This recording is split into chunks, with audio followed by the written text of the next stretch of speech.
A while back, I took a class, and at the beginning of one of the class periods, it started with one question written on the whiteboard. What were our options following 9/11? The class then offered some responses, things like shutting down travel, things like investigations, or maybe even some retaliation. But then the professor, he looked at us, looked at the board, looked back at us again, and simply walked over to the board and circled one word. Can you imagine what word that was? It's the word hour. He paused for a moment and then said to us, what if when we look at this question, we think of that hour referring to us as followers of Jesus? How does that change our response? Are there things we would take off this list? Are there things that we might want to prioritize at the top of the list? It was in that moment that you could have heard a pin drop in that room, as they say. It was silent. Eventually, we did come to a better list, I would say. Prayer ended up at the top of that list. Now, I wish I could say that with the events that occurred this week on Wednesday, that my first response was prayer. But it wasn't. There was a lot of feelings going on. And those feelings led to a lot of things. But eventually we did send out this call to prayer. We wanted to acknowledge the way that these events were affecting people in our community, the way that they were affecting our church, the uncertainty, the fear, the anger, the disappointment, the confusion, just to name some of those feelings. We wanted to encourage a connection with God, which we believe can bring peace. It can also help to center us on God's purposes and help us to know how to respond in a Christ-like manner. With a seemingly endless supply of information and opinions that often get mixed up together in a way that it's almost hard to distinguish one from the other, we need a filter. And it should not come as a surprise to any of you that I would say that filter should be Jesus. Now, to be clear, I am not talking about the Jesus whose name was written on flags during the protest this week. I'm talking about the Jesus who aligned with the lowly, the Jesus who, when threatened, cursed, and even beaten, chose not to respond the same way. The Jesus who took the shame and the pain of the crucifixion and made a mockery of it, and then, through the resurrection, transformed it into the vehicle for our salvation, peace, and restoration. In moments of uncertainty, chaos, terror, anger, and unrest, we must turn to Jesus, not only for peace, but as a model for our behavior. Just as I said in the story moments ago, some things for us are off the table as followers of Jesus. Violence, riots, destruction, death. Those are not tools of God's kingdom. Instead, these are the outworking of evil human empires infiltrating God's kingdom, when in reality it should be the other way around. But this is what happens when we seek to do things on our own without God's wisdom. In the Old Testament, if you're brave, you might look at the book of Judges and see this phrase repeated over and over. They did what was right in their own eyes. And I wonder if we are in a similar time today, turning our back on God and placing an idol before us to worship. But God's response then, and I believe God's response now, is to raise up leaders. In the book of Judges, like I was talking about, God raised up judges. Big surprise. But I think today God works more broadly. God doesn't just raise up one, but raises up many. One definition of leadership that I really appreciate is this one: mobilizing people to make progress on difficult challenges. Now, that's not something that takes a title or a position like being a judge. But I would also propose that after reading this passage in 1 Peter, maybe we actually already have the title we need. We already have been given a great title. You are a chosen people, a royal priesthood, a holy nation, God's special possession. Now, I want to point out, as Kelly alluded to earlier as well, that the you in this is not a singular you, like you, and you. It's a plural you. It's a y'all, or all y'all. I haven't quite figured out when I'm supposed to use those words. But I really want to emphasize how this is something that is shared. But it also requires us as individuals to connect into that, to follow that plan, to be part of God's movement in that way. And so the way we mobilize to make progress on difficult challenges falls into that, how we live out our following of Jesus. So I want to take a moment to look a little more closely at this title that we have been given, or series of titles that I think really inform how we are to lead in our world. First, a chosen people. Now, have any of you done one of those DNA tests where you spit in the tube and then you send it in and you find out about where your family is from? Maybe you find out some interesting bits of history. I bring that up because the word that's used here to describe a chosen people is not the Greek word ethnos, which is like a people group, where we would get the word ethnicity. It's the word genos, the word that describes like your genetic material, your family relationships. So I kind of think of this when I see chosen people, and I encourage you to think of this as well, as God's chosen family. God is choosing you to be a part of this family. And as we all know, all of our families have certain traits, certain customs that we're a part of. And since we have a model of what that looks like in Jesus, we try to model those customs as well. The next word is royal. Now, we have royalty in our world today, but mostly they're figureheads. And yes, some of us might like watching The Crown on Netflix or other shows about royalty. I know I enjoy that maybe a little too much. But these are figurehead leaders. In this, it's talking about real royalty. Now, royalty in the biblical sense was not just somebody who made decisions, but somebody who made decisions for justice. God commanded this even before there was royalty in Genesis, telling the people that they were to be the ones who would rule in the place of God, rule over creation with stewardship and justice for all. That's part of our job too.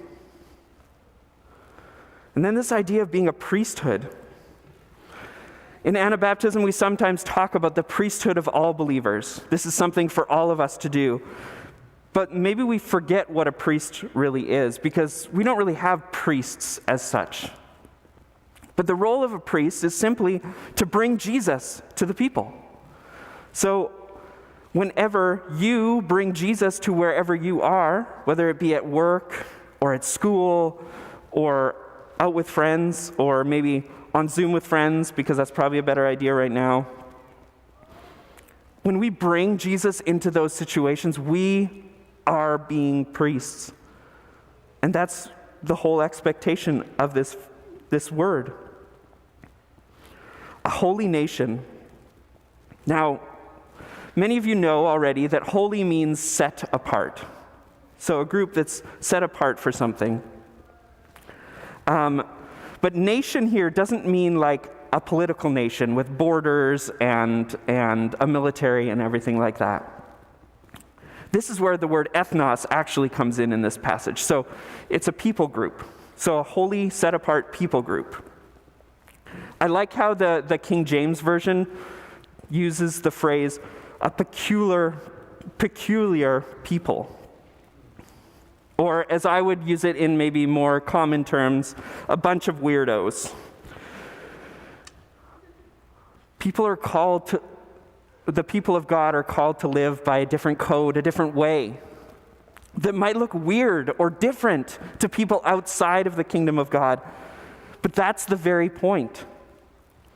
We're supposed to be this set-apart people group. We're supposed to seem a little strange, because in that strangeness is where we see God come forth.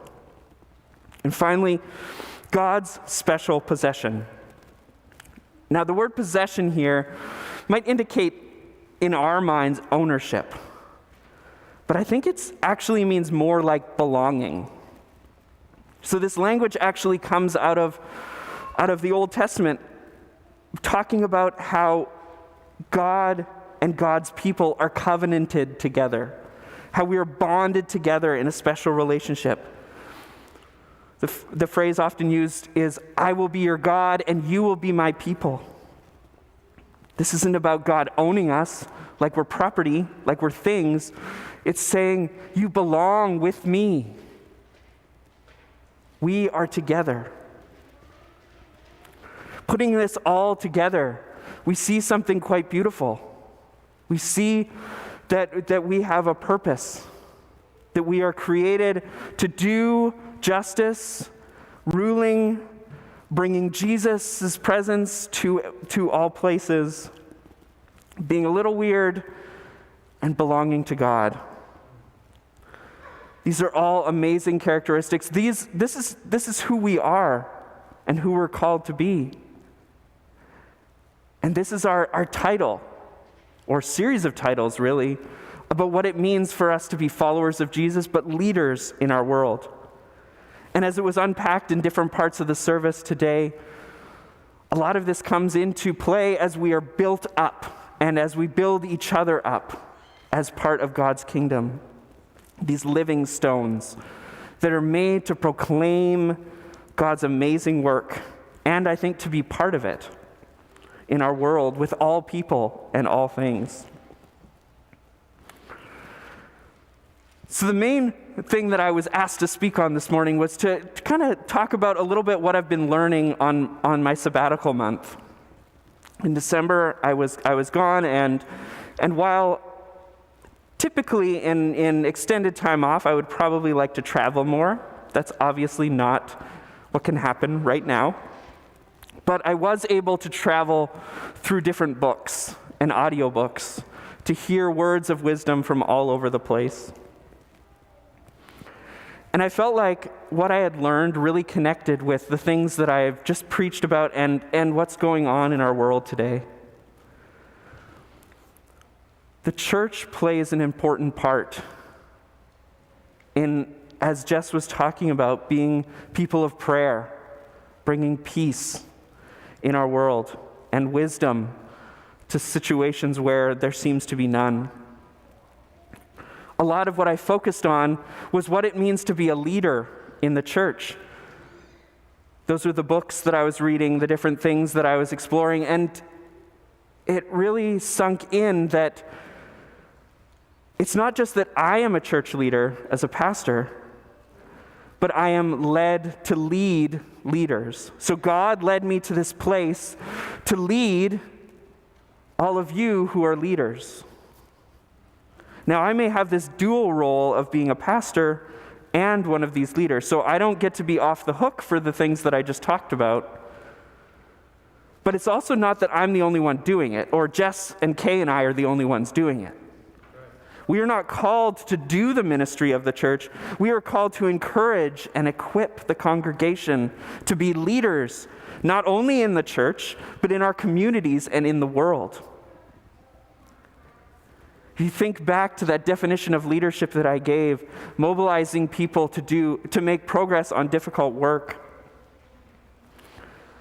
that's not something that just a few people can do. In fact, I think all of us do it in different ways, whether we're aware of it or not. Even in our apathy, sometimes we can lead people down a path towards nothingness. Instead, let's shift our energy, let's shift our passion and our movement towards mobilizing to do the difficult work. In a world that needs to be praying, in a world that needs to find wisdom and peace, the church needs to be at the forefront of that.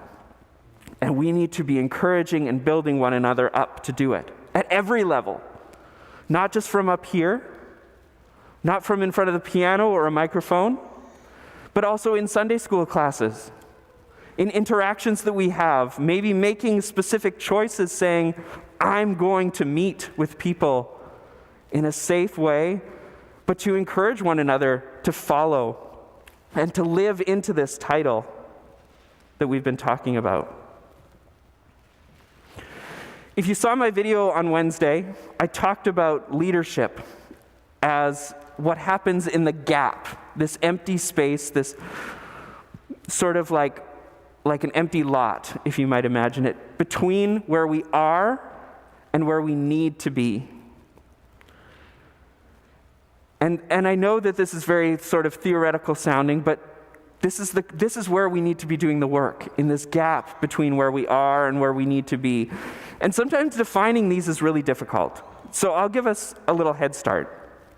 Where are we? We are in the middle of a pandemic still. It's felt like ages, and it feels like we're making progress, but we're still there. Things have been revealed in this time. Systemic racism and inequity, extreme division in our world. I think it's also been revealed that in some ways, the church is not cutting it for people. People are disconnecting at amazing rates, and it's sad and scary all at the same time. But I think where we need to be helps to heal a lot of that. And for that, I draw on this phrase that you'll see on the screen. This phrase that we've been using on the cover of our narrative budget and annual report for the last couple years has kind of become an unofficial mission statement. That we are to be a people who are about love and action across the street and around the world. Cool, what does that mean? Well, we break it down in 4 ways in that narrative budget that I think are really helpful and important for all of us as we strive to be these chosen people, the royal priesthood, the holy nation, and God's special possession. We love God. This is the one that I think has continued the most, probably in our time of the pandemic, in that we continue to worship in some way or another. It's not always been maybe the way we'd prefer, but we do it.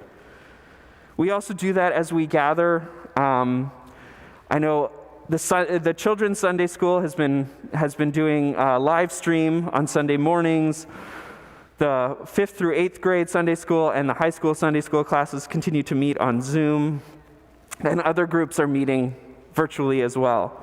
That's another way that we can express our love for God, by giving our time, by giving our energy, by the generosity in giving.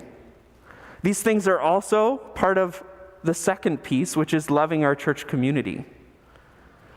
We do this as we gather, as we find ways to give our time and our energy and even our money for the work of this community. I think we also do that when we write cards or send letters or maybe make a phone call. And we could all probably do a little more of that too. I think that would be an excellent way that we could love our community.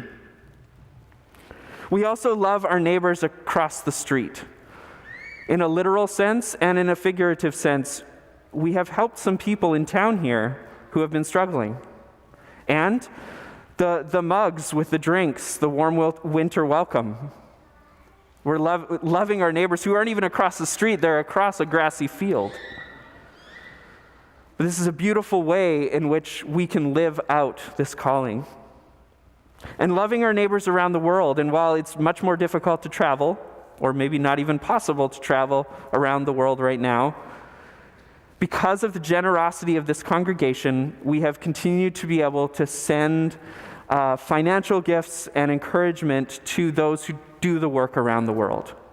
And that is a wonderful and beautiful thing, that this congregation has continued to do that, and we have set that as a priority, that will go out. These are practical ways that we are starting to bridge that gap. But there's still more work to be done. There's still things left to be figured out. And it's a work in progress. We're still working on it. But I think this is good. This is a wonderful thing. And, you know, as all the crazy things went down this week, it was interesting that many people pointed out that it was on the day of Epiphany. And making the connections between the first century and, to put it mildly, a government and a people who were not kind to one another. We experienced some of that this week. And while in the wake of that, I think we can start to breathe a little more easily, there are still challenges to be faced. There's still a gap between where we are and the love that we need to be showing one another. That was made clear. And I think about those magi. At the end of their time with Jesus, they had journeyed far from the east, and Herod had instructed them to come back through and give a report. But they realized that would not be safe because of a vision from God. And so they went back another way. And I think for us, in these uncertain times, in these times when we call them unprecedented times for a reason. We don't have a framework for this stuff. That maybe we need to be open to different paths that God would lead us as well. So this is my prayer. As we all, every single one of us, lead in our own way, I pray that we would lead as God's chosen people, God's royal priesthood, God's holy nation, and God's special possession. Each and every one of us is called in this way. Each and every one of us can lead. We can be a part of mobilizing people to do difficult work. And it's going to be good if we band together and work for our common good. May God give us the wisdom and strength to do it. Amen.